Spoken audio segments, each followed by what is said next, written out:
जय हिंद दोस्तों, स्वागत है एक बार फिर से आप सभी का। आज हम लोग पुनः चर्चा करेंगे एडिटोरिया करंट अफेयर्स वार्षिकी, जो कि जुलाई 2025 से जून 2026 तक का करंट अफेयर्स का कंपाइलेशन है। शुरुआत करते हैं आज के पहले प्रश्न से।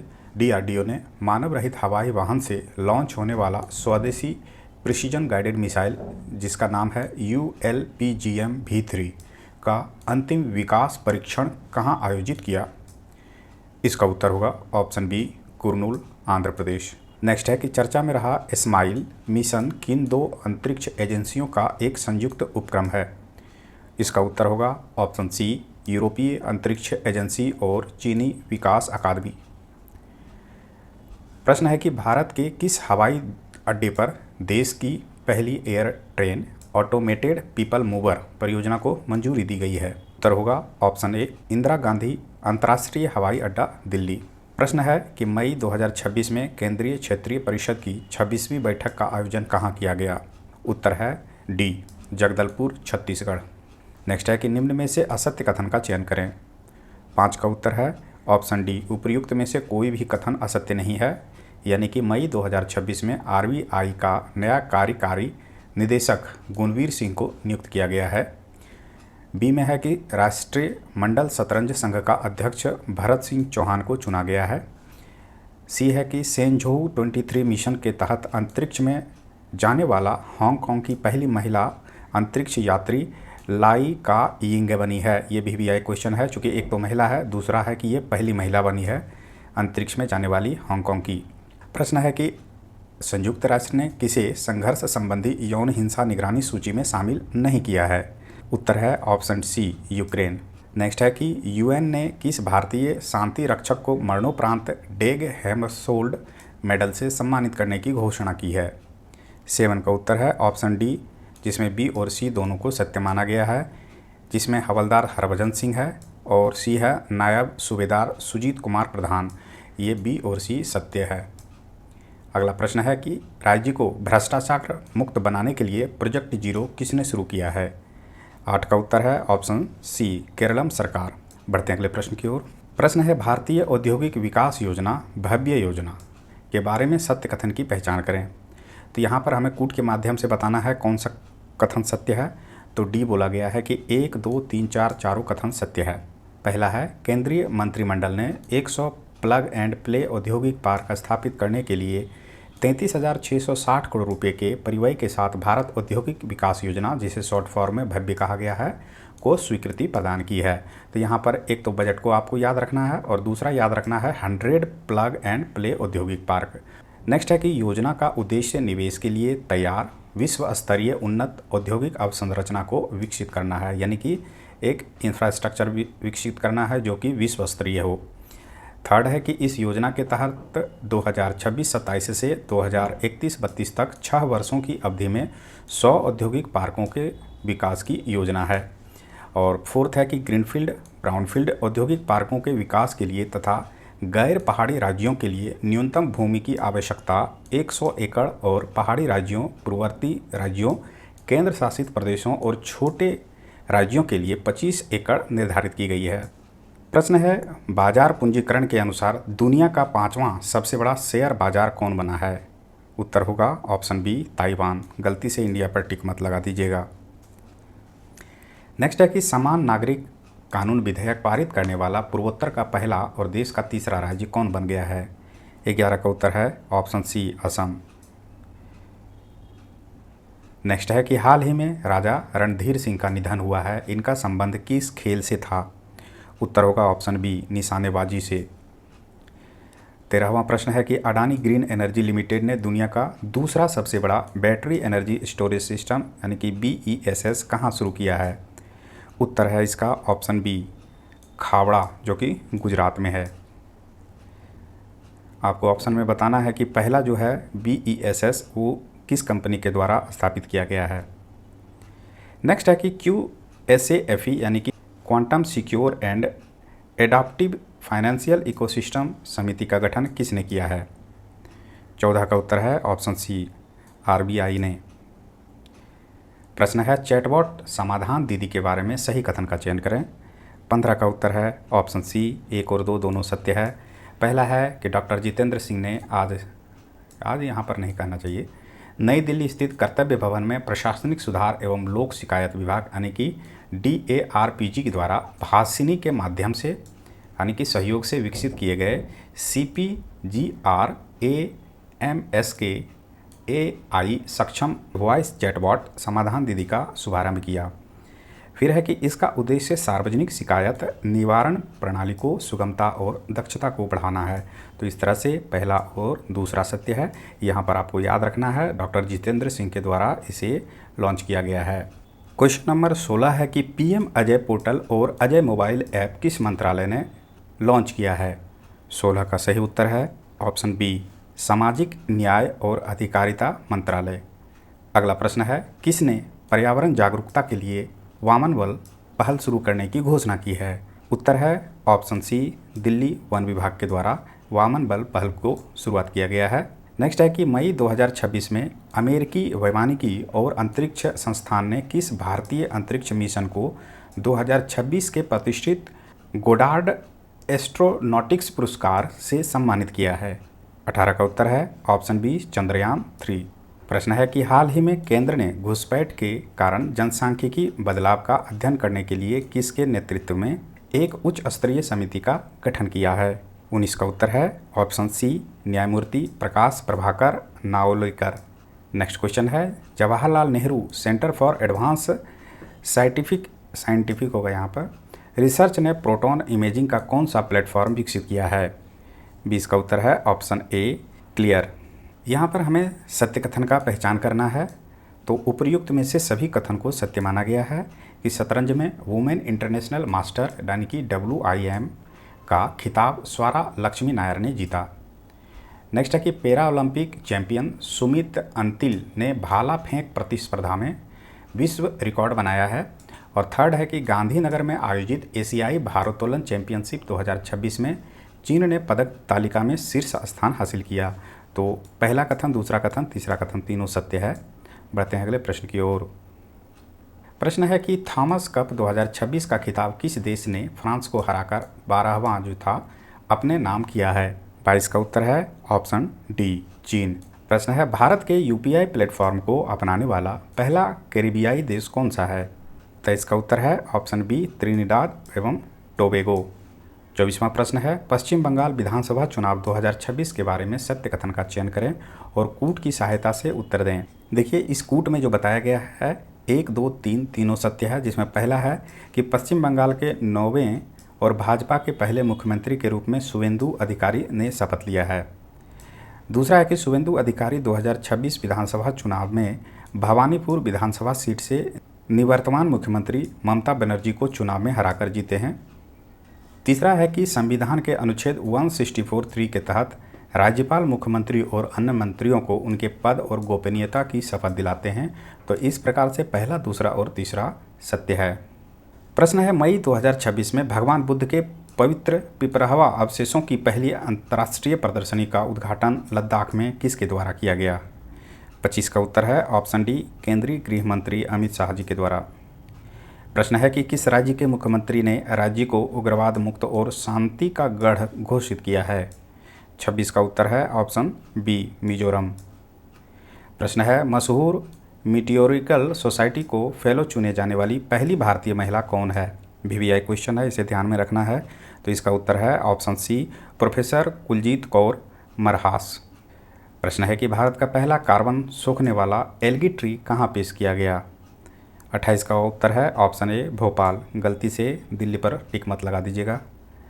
प्रश्न है, AI आधारित साइबर जोखिमों के बीच साइबर सुरक्षा AI टास्क फोर्स का गठन किसने किया है? 29 का उत्तर है ऑप्शन सी, सेवी। यहाँ पर हमें सत्य कथन का चयन करना है और कूट की सहायता से सही उत्तर बताना है। तो यहाँ पर सी ऑप्शन सत्य है। पहला, तीसरा और चौथा सत्य है, दूसरा असत्य है। पहला है कि फिनलैंड के द्वारा यूरोप की पहली पूर्ण एकीकृत लिथियम परियोजना शुरू किया गया है ना? ये क्या है? तो यूरोप की पहली है पूर्ण एकीकृत लिथियम परियोजना। तीसरा है कि कर्नाटक राज्य के गिग वर्कर्स के लिए भारत की पहली डिजिटल शिकायत निवारण प्रणाली शुरू किया गया है। और चौथा है कि भारत का पहला राज्य नेतृत्व वाला space technology centre of excellence Bengaluru में स्थापित किया जाएगा। नेक्स्ट है कि सेहत मिशन किसने लॉन्च किया है? उत्तर होगा ऑप्शन सी, पहला और दूसरा सत्य है कि स्वास्थ्य और परिवार कल्याण मंत्रालय के द्वारा, और दूसरा है कि कृषि और किसान कल्याण मंत्रालय के द्वारा। पहला और दूसरा सत्य है। प्रश्न है कि केंद्रीय मंत्री अमित शाह ने the bench, the bar and the bizarre lawful and the all lawful पुस्तक का विमोचन किया है, इसके लेखक कौन हैं? 32 का उत्तर है ऑप्शन बी, तुषार मेहता। प्रश्न संख्या 33 है कि वन केस वन डेटा परियोजना और सुसहाय एआई संचालित चैटबॉट किसने लॉन्च किया है? इसका सही उत्तर है ऑप्शन सी, सर्वोच्च न्यायालय ने, यानी कि सुप्रीम कोर्ट ने। याद रख। महिलाओं की सुरक्षा के लिए सिंगापेन स्पेशल टास्क फोर्स किसने गठित करने की घोषणा की है? 34 का उत्तर है ऑप्शन बी, तमिलनाडु। याद रखना है, सिंगापेन का संबंध है किस राज्य से? तो तमिलनाडु के स्पेशल टास्क फोर्स से, जो कि महिलाओं की सुरक्षा से जुड़ा हुआ है। 35 है कि सुप्रीम कोर्ट ने पूरे देश में कोर्ट के इंफ्रास्ट्रक्चर को बेहतर बनाने के लिए किसकी अध्यक्षता में पैनल गठित करने का निर्णय लिया है? तो इसका उत्तर है option C, justice Arvind Kumar. Next है कि केंद्रीय शिक्षा मंत्री धर्मेंद्र प्रधान ने भीममंडली इको हेरिटेज साइट का उद्घाटन किया है। इस इको हेरिटेज साइट का संबंध किस राज्य से है? 36 का उत्तर है ऑप्शन डी, ओडिशा से। प्रश्न है, स्पेसएक्स के फाल्कन 9 रॉकेट से दुनिया का पहला वाणिज्यिक ऑप्टोसार सैटेलाइट दृष्टि को किसने लॉन्च किया है? 37 का उत्तर है ऑप्शन बी, गैलेक्साई। प्रश्न है, योजना के बारे में सत्य कथन का चयन करें। बिल्कुल करेंगे। तो इसका सही उत्तर होगा कूट के माध्यम से ऑप्शन ए, जिसमें से केवल दो को सत्य माना गया है कि मुफ्त फूड किट बांटने के लिए मेरी रसोई योजना पंजाब के द्वारा शुरू किया गया है। प्रश्न है, भारत के इतिहास में सबसे ज़्यादा वोटों के अंतर से विधानसभा चुनाव जीतने का रिकॉर्ड किसने बनाया है? इसका उत्तर होगा option C, Sunetra Pawar. European T20 premier league यानी कि ETPL में डबलिन फ्रेंचाइजी के मालिक कौन बने हैं? 40 का उत्तर है ऑप्शन डी, राहुल द्रविड़। तो ये भारतीय क्रिकेट से जुड़े हुए हैं, याद रखना है। यूरोपियन T20 प्रीमियर लीग के ये फ्रेंचाइजी के मालिक बने हैं। इस फ्रेंचाइजी का नाम क्या है? तो डबलिन फ्रेंचाइजी। अगला प्रश्न है, निम्नलिखित कथन एवं कारण पर विचार करें। 41 का सही उत्तर होगा ऑप्शन बी, कथन पी और कारण आर। कारण क्यू दोनों सही है, लेकिन क्यू पी की सही व्याख्या नहीं करता है। पी में है कि मायोन ज्वालामुखी, जो कि फिलीपींस में है। कहाँ है मायोन ज्वालामुखी? याद रखना है, फिलीपींस में, जिसमें हाल ही में विस्फोट हुआ है। ये सत्य है।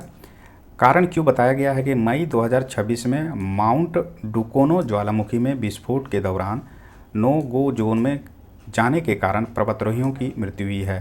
तो पी और क्यू तो सत्य है, लेकिन ये दोनों घटनाएं अलग अलग देश से जुड़े हुए हैं। ये कहाँ है? तो इंडोनेशिया में है ना। इसे आपको याद रखना है। VVI क्वेश्चन है कि चर्चा में रही पुस्तक अपनापन नरेंद्र मोदी संग मेरे अनुभव के लेखक कौन हैं? 42 का उत्तर है ऑप्शन बी, शिवराज सिंह चौहान, जबकि इन दोनों में 36 का आंकड़ा है।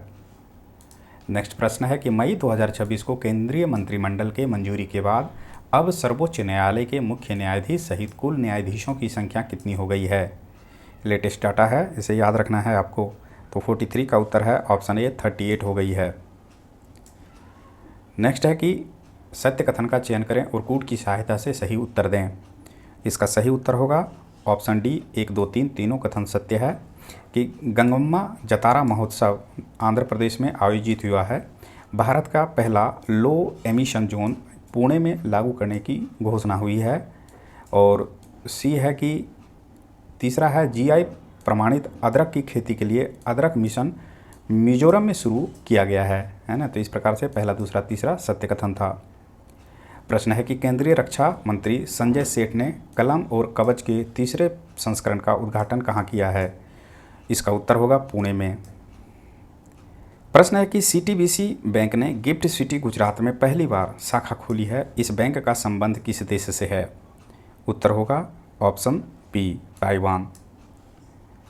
प्रश्न है कि कैबिनेट ने भारत के पहले semi high speed railway corridor को कहाँ विकसित करने की मंजूरी दी है? 47 का उत्तर है ऑप्शन डी, गुजरात। क्या होगा? तो ये पहले semi high speed railway corridor होगा। प्रश्न है, भारत में पहली बार लॉन्च की गई डोनानेमेब चिकित्सा दवा का संबंध किस रोग से है? 48 का उत्तर है ऑप्शन ए, अल्जाइमर, यानी कि जिसे भूलने की बीमारी होती है। प्रश्न है, यूनिफाइड भारत ई चार्ज ऐप को किसके द्वारा लॉन्च किया गया है? 49 का उत्तर है ऑप्शन बी, भारी उद्योग मंत्रालय के द्वारा। याद रखना है, यूनिफाइड भारत ई चार्ज। नेक्स्ट है कि भारत का पहला अंतर्राष्ट्रीय नेत्र विज्ञान अनुसंधान सम्मेलन कहाँ आयोजित किया गया? इसका उत्तर है ऑप्शन डी, नई दिल्ली में। जैसा कि हम लोगों ने इकोनॉमी के महत्वपूर्ण फैक्ट को पिछले क्लास में चर्चा किया था, आगे हम लोग कंटिन्यू करते हैं अन्य इकोनॉमी से जुड़े महत्वपूर्ण फैक्ट को। याद रखें, इकोनॉमी के करंट अफेयर से एग्जामिनेशन में 6 से 7 क्वेश्चन अक्सर रहते हैं। तो अब फैक्ट है कि भारत की विकास दर जीडीपी पूर्वानुमान 2026-27 में विभिन्न एजेंसियों के अनुसार अनुमान दर क्या है? तो इसके बारे में कुछ चर्चा हम लोग प्रीवियस क्लास में किए थे, आगे कंटिन्यू करते हैं। तो एडीबी ने जो बताया है 2026-27 के बारे में 6.9% रहने का, आरबीआई की चर्चा हम लोग कर चुके थे, 6.6% रहने का अनुमान लगाया है आरबीआई ने, है ना। जो प्रीवियस में था 6.9% उसे घटाकर 6.6% किया गया है। फिर ओईसीडी के द्वारा 6.1% किया गया है और मूडीज रेटिंग ने जो बताया है अनुमान वो 6.0% है। तो इन सभी को आपको ध्यान में रखना ही होगा क्योंकि एग्जामिनेशन में ऐसे रेटिंग पूछे जाते हैं। नेक्स्ट फैक्ट है कि पेमेंट विजन 2028 दस्तावेज का अनावरण शेपिंग इंडियाज़ पेमेंट फ्रंटियर नाम से आरबीआई ने जारी किया है। इसका उद्देश्य है दिसंबर 2028 तक भारत के डिजिटल भुगतान पारिस्थितिकी तंत्र को मजबूत, सुरक्षित और समावेशी बनाने का रोडमैप प्रदान करना। नेक्स्ट है कि आयकर विभाग द्वारा कर फाइलिंग प्रक्रिया को सरल बनाने हेतु कर साथी नामक एकीकृत वेबसाइट एआई चैटबॉट लॉन्च किया है। तो याद रखना है, कर साथी किसके द्वारा लॉन्च किया गया है? तो आयकर विभाग के द्वारा, इनकम टैक्स डिपार्टमेंट के द्वारा। नेक्स्ट है कि वैश्विक निर्यात सूचकांक 2026 में भारत का स्थान 19वां रहा, यानी कि एक्सपोर्ट में 2026 में भारत का रैंक 19वां रहा। विश्व व्यापार में भारत का हिस्सेदारी कितना रहा? तो 2.2% रहा।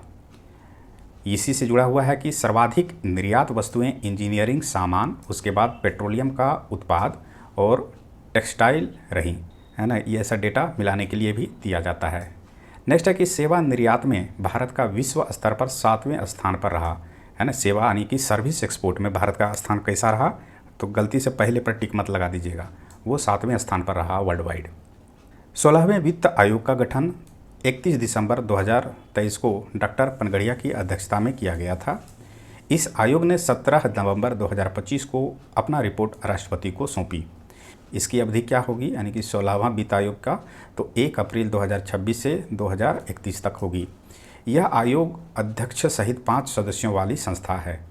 इकलौती महिला सदस्य इसमें एनी जॉर्ज मैथ्यू हैं।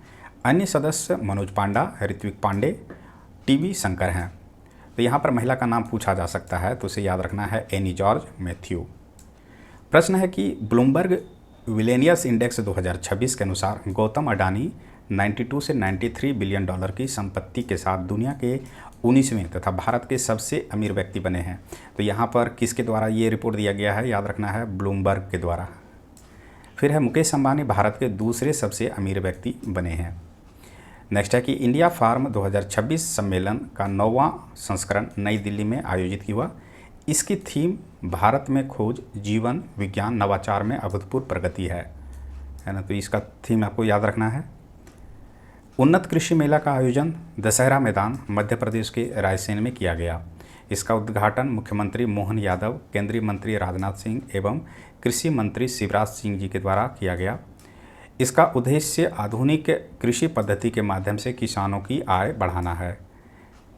नेक्स्ट फैक्ट है कि भारत न्यूजीलैंड के मध्य मुक्त व्यापार समझौता यानी कि फ्री ट्रेड एग्रीमेंट 27 अप्रैल को नई दिल्ली में हस्ताक्षर हुआ। इसके तहत 5,000 भारतीयों को वर्किंग वीज़ा दिया जाएगा। ऑप्शन में रह जाएगा 10,000, 15,000, 5,000, तो यहाँ पर ध्यान रखना है 5,000 भारतीयों को वर्किंग वीज़ा दिया जाएगा। फिर है कि 15 सालों में न्यूजीलैंड भारत में 20 बिलियन डॉलर का निवेश करेगा। डेटा याद रखें, कितने सालों में? तो 15 सालों में 20 बिलियन डॉलर। नेक्स्ट है कि भारत में 100% निर्यात पर शून्य शुल्क बाजार पहुंच सुनिश्चित होगी।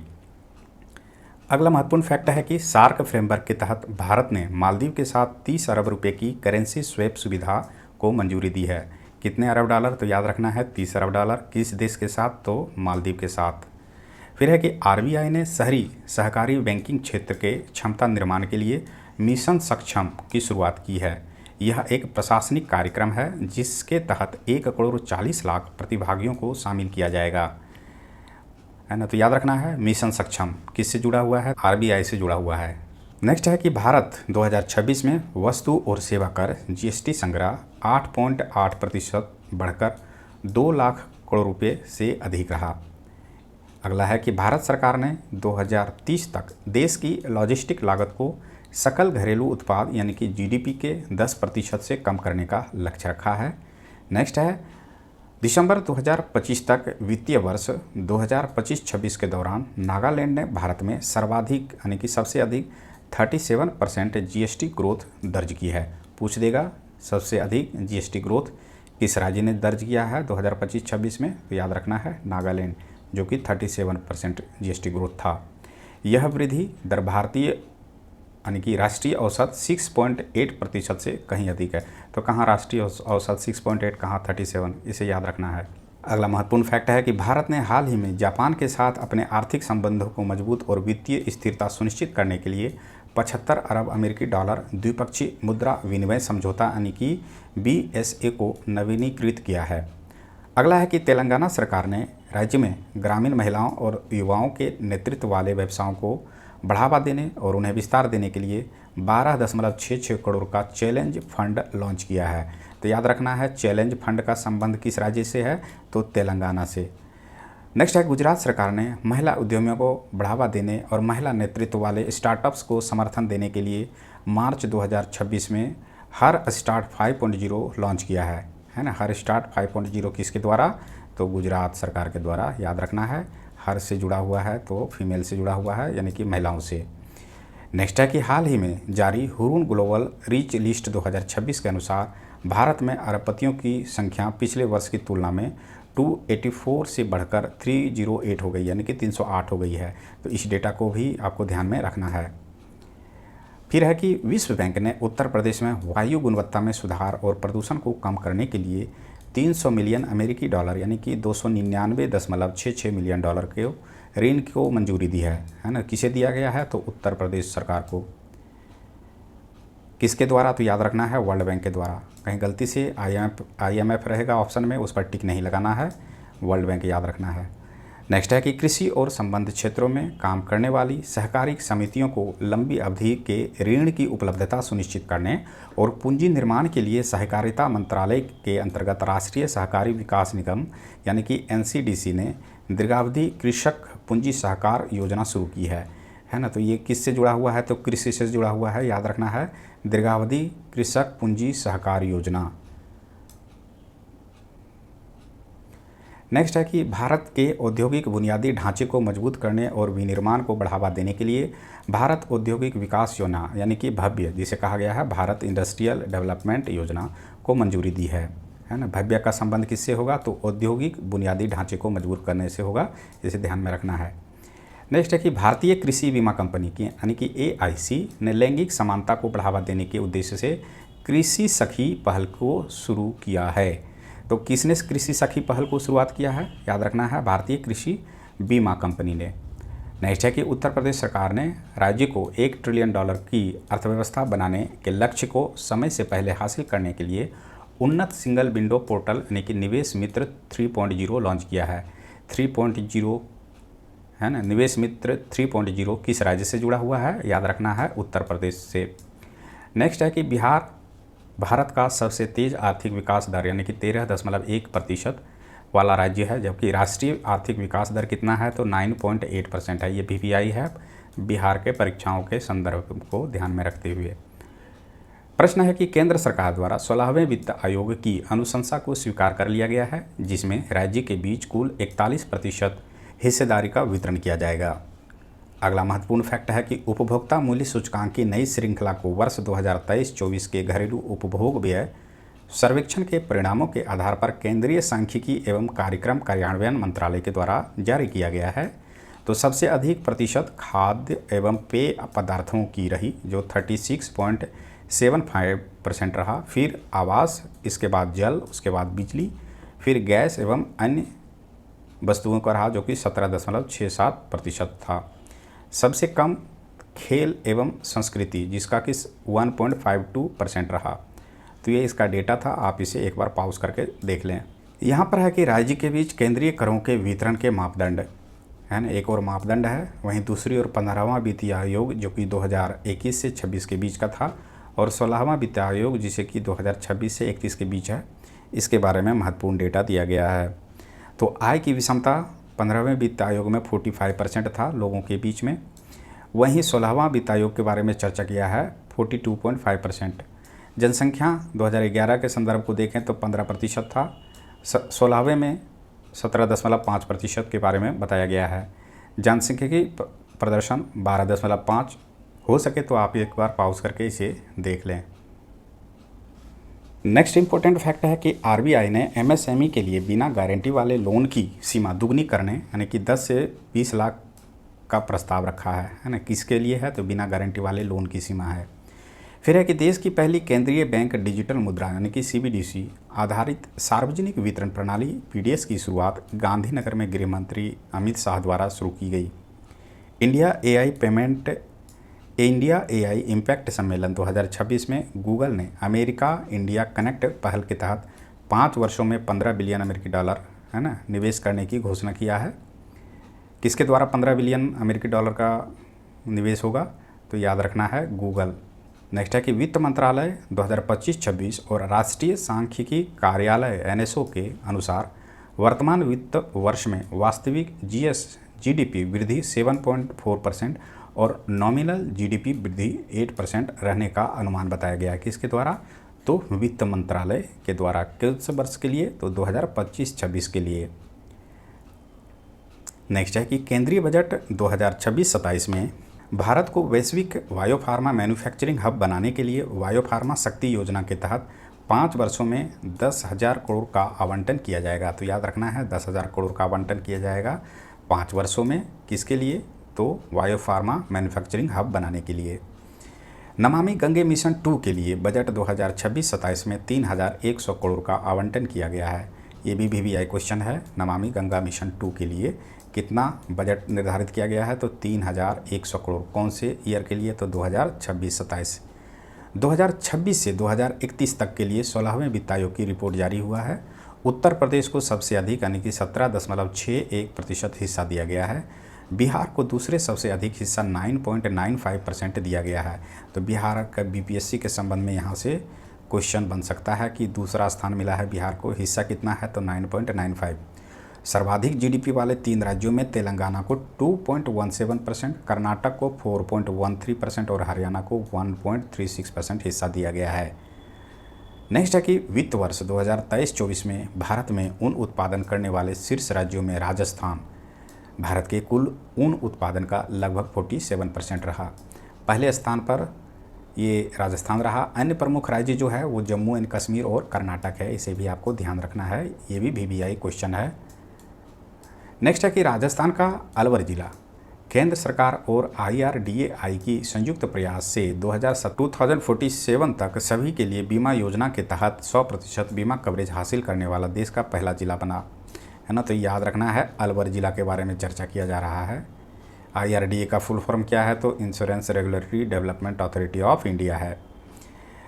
प्रश्न है कि एशियाई विकास बैंक यानी कि ADB ने असम में ब्रह्मपुत्र नदी के किनारे बाढ़ प्रबंधन के लिए $182 मिलियन के ऋण को मंजूरी दी है। किसके लिए मंजूरी दी है? तो याद रखना है ब्रह्मपुत्र नदी के लिए। फिर है कि उत्तर प्रदेश सरकार ने वित्तीय वर्ष 2026-27 के लिए 9.13 लाख करोड़ रुपये का बजट पेश किया है, जिसमें परिव्यय में 12.2% की वृद्धि हुई है। नेक्स्ट है कि उत्तर प्रदेश ने अपना पहला आर्थिक सर्वेक्षण 2025-26 प्रस्तुत किया, जिसका लक्ष्य निवेश आधारित विकास के साथ $1 ट्रिलियन की अर्थव्यवस्था बनना है। नेक्स्ट है कि इंडियन ओवरसीज बैंक IOB ने एक ऑनलाइन मृत्यु दावा निपटान पोर्टल लॉन्च किया है। यह क्या है? यह परिवारों को बैंक जाए बिना 15 लाख रुपये तक के दावों का 15 दिन के भीतर डिजिटल रूप से निपटारा करने की सुविधा देती है। नेक्स्ट है, भारत सरकार ने हाल ही में मर्चेंडाइज टैक्स इंडेक्स का बेस ईयर 2012-13 से बदलकर 2022-23 कर दिया है। अगला महत्वपूर्ण फैक्ट है कि ऑस्ट्रेलिया ने 1 जनवरी 2026 से भारत के लिए अपनी 100% टैरिफ लाइनों यानी कि कस्टम ड्यूटी की सभी श्रेणियों पर शुल्क खत्म करने की घोषणा की है, जो भारत ऑस्ट्रेलिया आर्थिक सहयोग और व्यापार समझौते यानी कि ECTA के तहत एक महत्वपूर्ण कदम है। नेक्स्ट इंपॉर्टेंट फैक्ट है कि एमिक ग्रोथ के हालिया रिपोर्ट के अनुसार चीन व ब्राज़ील के बाद भारत लगभग 6.9 MMT दुनिया का तीसरा सबसे बड़ा रेयर अर्थ रिजर्व वाला देश है। यहाँ से प्रश्न पूछ सकता है कि भारत का रेयर अर्थ रिजर्व रैंक क्या है, तो याद रखना है तीसरा।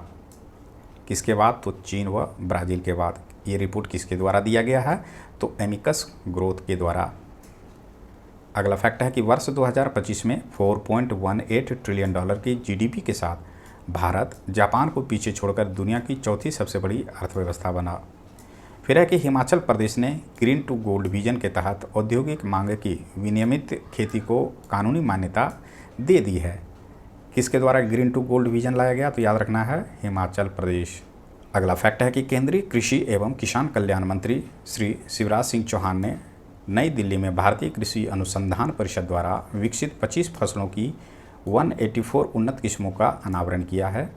नेक्स्ट फैक्ट है कि केंद्रीय मंत्री राजीव रंजन सिंह उर्फ ललन सिंह, जो कि बिहार से लोकसभा के सदस्य हैं, ने तेलंगाना में स्मार्ट ग्रीन एक्वाकल्चर फार्म और अनुसंधान संस्थान तथा उन्नत रीसर्कुलेटरी एक्वाकल्चर सिस्टम यानी कि RAS सुविधा का उद्घाटन किया है। नेक्स्ट है कि भारत की पहली solar power ATM bank Tripura ग्रामीण बैंक ने लॉन्च किया। नेक्स्ट है कि नीति आयोग ने एक्सपोर्ट प्रिपेयर्डनेस इंडेक्स यानी कि EPI 2024 का चौथा संस्करण जारी किया। यह सूचकांक भारत के राज्यों और केंद्र शासित प्रदेशों की निर्यात के लिए तैयारियों का व्यापक आकलन करता है।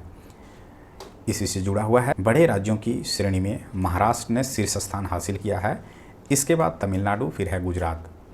छोटे राज्यों की बात करें तो पूर्वोत्तर राज्यों और केंद्र शासित प्रदेशों की श्रेणी में उत्तराखंड, नागालैंड और जम्मू कश्मीर शीर्ष पर रहे। नेक्स्ट है कि केंद्रीय सूक्ष्म लघु तथा मध्यम उद्यम यानी कि MSME मंत्री जो हैं वो जीतन राम मांझी, ये भी बिहार से हैं, आप सबको पता होगा। नई दिल्ली में PM विश्वकर्मा हाट 2026 का उद्घाटन किया। महाराष्ट्र ने स्विट्जरलैंड के दावोस में विश्व आर्थिक मंच के पहले दिन 14,50,000 करोड़ रुपए के 19 समझौता ज्ञापनों पर हस्ताक्षर किए हैं, है ना। तो याद रखना है स्विट्जरलैंड के दावोस में किस राज्य ने 14,50,000 करोड़ रुपए के 19 समझौतों पर हस्ताक्षर किए, तो याद रखना है महाराष्ट्र।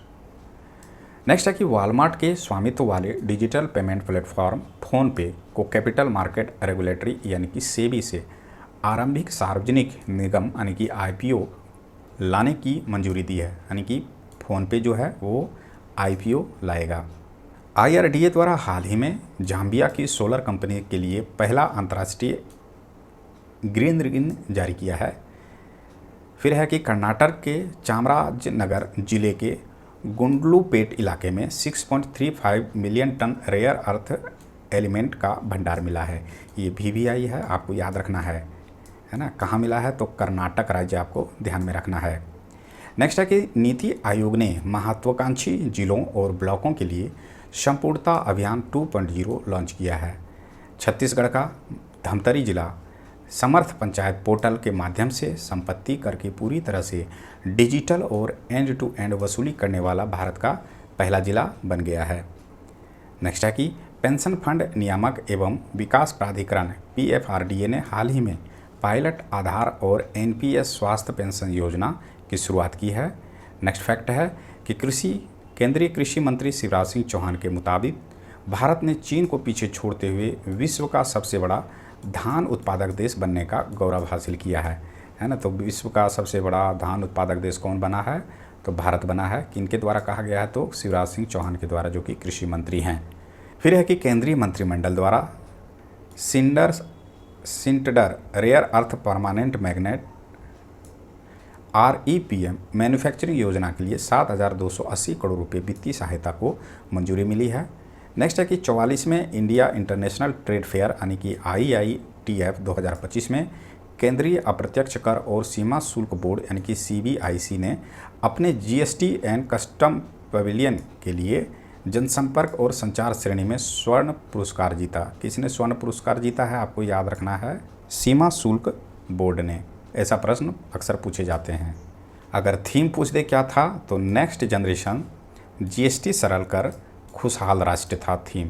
अगला फैक्ट है कि केंद्रीय ग्रामीण विकास मंत्री शिवराज सिंह चौहान ने सरस आजीविका फूड फेस्टिवल 2025 का उद्घाटन नई दिल्ली में किया। नेक्स्ट है कि भारतीय प्रतिभूति और विनियमन बोर्ड सेबी ने कम जोखिम वाले विदेशी निवेशकों के लिए भारत में निवेश को आसान बनाने के लिए स्वागत FI यानी कि single window automatic and generalised access for trust foreign investors, है ना, तो इसका फुल फॉर्म यही होगा, एक बार ध्यान से देख लें, नामक एक नया फ्रेमवर्क लॉन्च किया है जो 1 जून 2026 से लागू होगा। ये भी इकोनॉमी से VVI क्वेश्चन है, इसे आपको ध्यान में रखना है कि स्वागत FI जो लॉन्च किया गया है किसके द्वारा, तो सेबी के द्वारा। अगला है कि नीति आयोग और IBM ने 2047 तक भारत को दुनिया की शीर्ष 3 क्वांटम अर्थव्यवस्थाओं में से एक बनाने के लिए एक रोड मैप जारी किया है।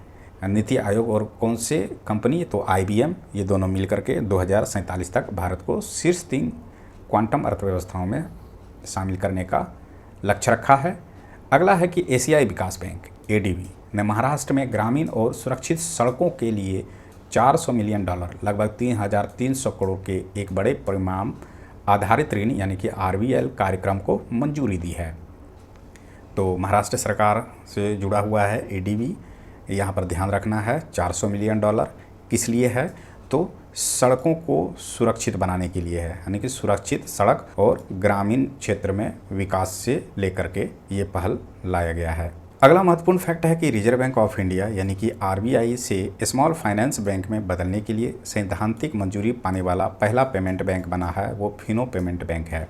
नेक्स्ट है कि बैंक ऑफ बड़ौदा को फाइनेंशियल टाइम्स की प्रतिष्ठित प्रकाशन द बैंकर द्वारा आयोजित bank of the year award 2025 Asia Pacific में बेस्ट बैंक इन इंडिया से सम्मान से नवाजा गया है।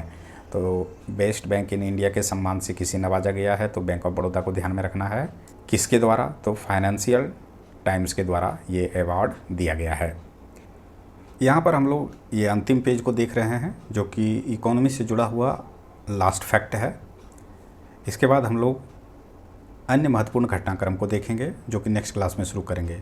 तो शुरुआत करते हैं पहले फैक्ट से कि राष्ट्रपति मुर्मू ने संसद द्वारा पारित विकसित भारत रोजगार और आजीविका के लिए गारंटी मिशन ग्रामीण BBG रामजी विकसित भारत जी विधेयक 2025 को स्वीकृति दी है जो मनरेगा की जगह लेगा। तो याद रखें, जहाँ पे BBG रामजी आ जाएगा उसका फुल फॉर्म है विकसित भारत जी रामजी। ये किसके स्थान पर लाया गया है, तो मनरेगा की जगह पर।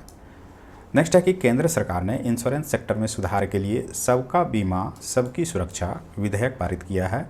इसके तहत बीमा क्षेत्र में FDI की सीमा 74% से बढ़ाकर 100% किया गया है। प्रश्न में अगर पूछ दे कि बीमा क्षेत्र की सीमा कितने प्रतिशत से बढ़ाकर कितना किया गया है, तो याद रखना है 74% से बढ़ाकर 100% कर दिया है।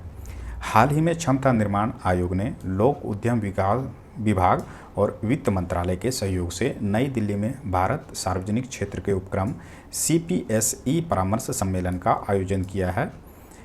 अगला महत्वपूर्ण है कि गूगल पे ने दिसंबर 2025 में भारत में अपना पहला क्रेडिट कार्ड लॉन्च किया है जो एक्सिस बैंक के साथ को ब्रांडेड रुपे कार्ड है जिसे फ्लैक्स बाय गूगल पे कहा गया है। तो याद रखना है गूगल पे किसके साथ मिलकर क्रेडिट कार्ड लॉन्च किया है, तो एक्सिस बैंक के साथ। नेक्स्ट है कि आगामी 3 वर्षों के लिए रोलिंग बजट तैयार करने की पहल करने वाला देश का पहला राज्य मध्य प्रदेश बना है।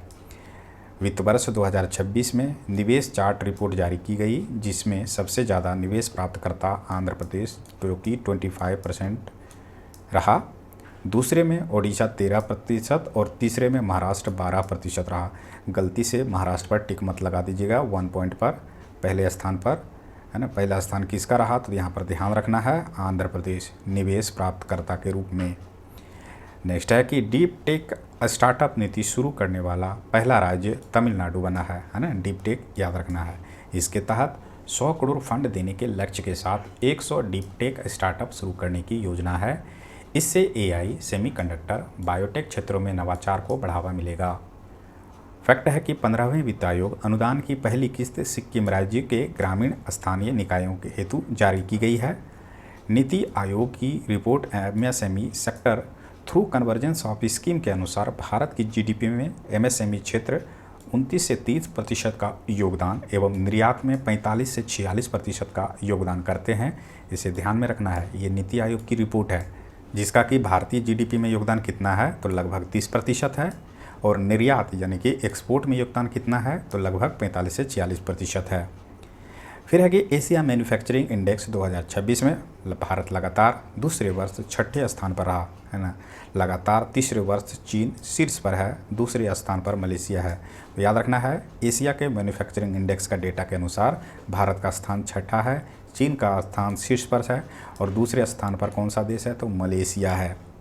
सेबी के अनुसार आईपीओ की संख्या के मामले में भारत का विश्व में पहला स्थान रहा है, दूसरा स्थान यूएसए का और तीसरा स्थान चीन का। ये किसका रिपोर्ट है तो सेबी के अनुसार ये रिपोर्ट दिया गया है। किसके लिए तो आईपीओ की संख्या के मामले में भारत ने 8 एफटीए समझौता यूरोपीय संघ के साथ 27 जनवरी को 16वें भारत ईयू शिखर सम्मेलन के दौरान किया।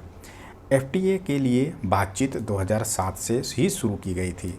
इसी से जुड़ा हुआ महत्वपूर्ण फैक्ट है कि इसके तहत भारत की 99% से अधिक वस्तुएं कम या बिना टैक्स से बिकेगी।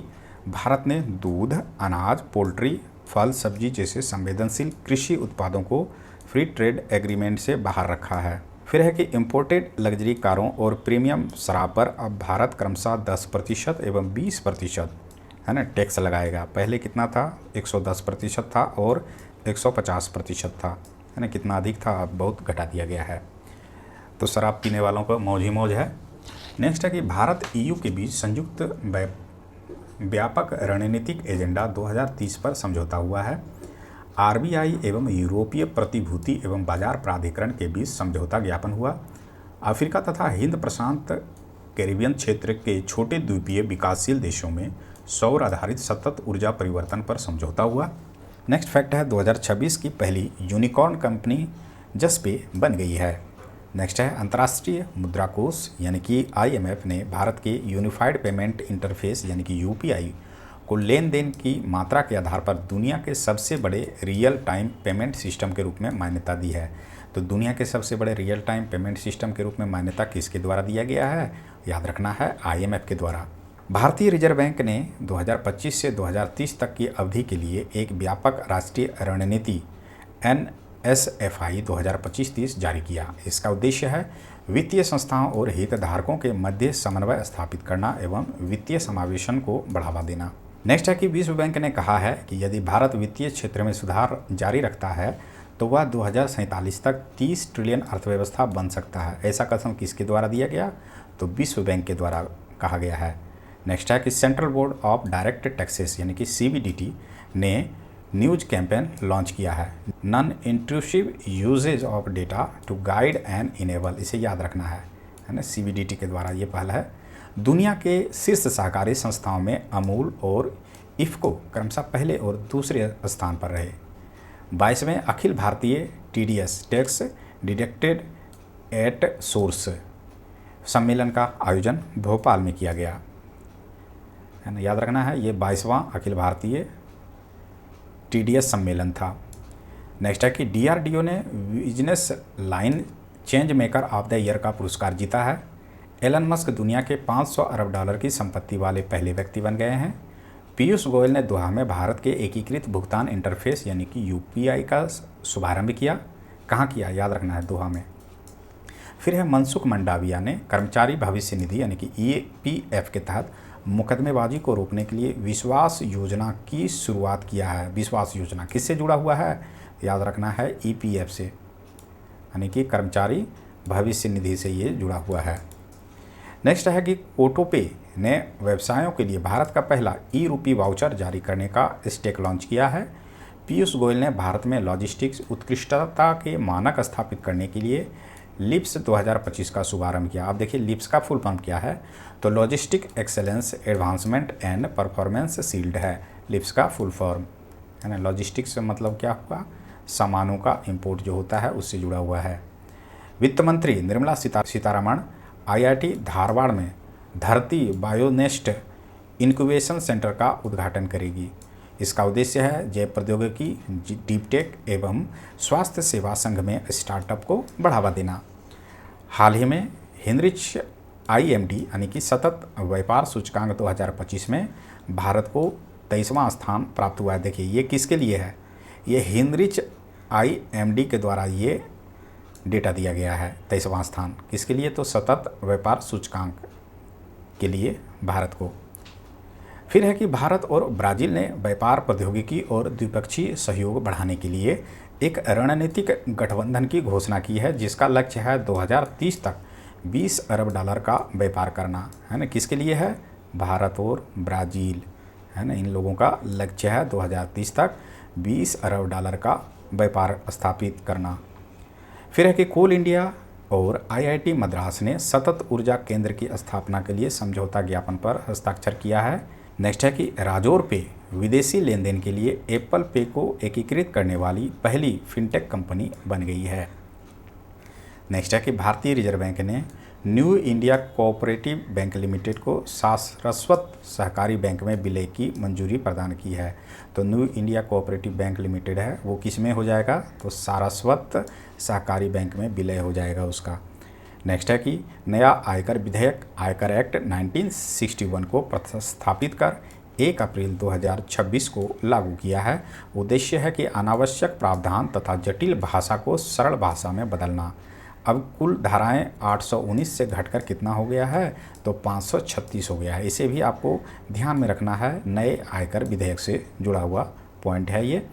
नेक्स्ट है कि GST की नई दरें 4 स्लैब की जगह 2 स्लैब लागू होगा, है ना। अब केवल 5%, 18% का स्लैब रहेगा GST की नई दर के अनुसार, है ना। 12% और 28% स्लैब को समाप्त कर दिया है। नेक्स्ट है कि 5 से 7 चुनिंदा वस्तुओं पर केंद्र ने 40% GST प्रस्ताव रखा है, जिसे मंजूरी दे दी गई है। इस दायरे में लग्जरी चीज़ें, हानिकारक वस्तुएं आएंगी, जैसे महंगी कारें, तंबाकू उत्पाद इत्यादि, है ना। इस पर कितना प्रतिशत GST लगेगा, तो 40%। नेक्स्ट है पंजाब नेशनल बैंक सुरक्षित पोर्टल यानी कि बैंक.in डोमेन इस्तेमाल करने वाला पहला बैंक बन गया है। ये क्या है, तो पंजाब नेशनल बैंक के बारे में बताया जा रहा है। एक सुरक्षित पोर्टल है बैंक.in, इसे इस्तेमाल करने वाला यह पहला बैंक बना है। अंत में है कि वर्ल्ड बैंक द्वारा जारी गिनी इंडेक्स 2025 जारी किया गया। प्रथम स्लोवाकिया, भारत चौथे स्थान पर रहा, है ना।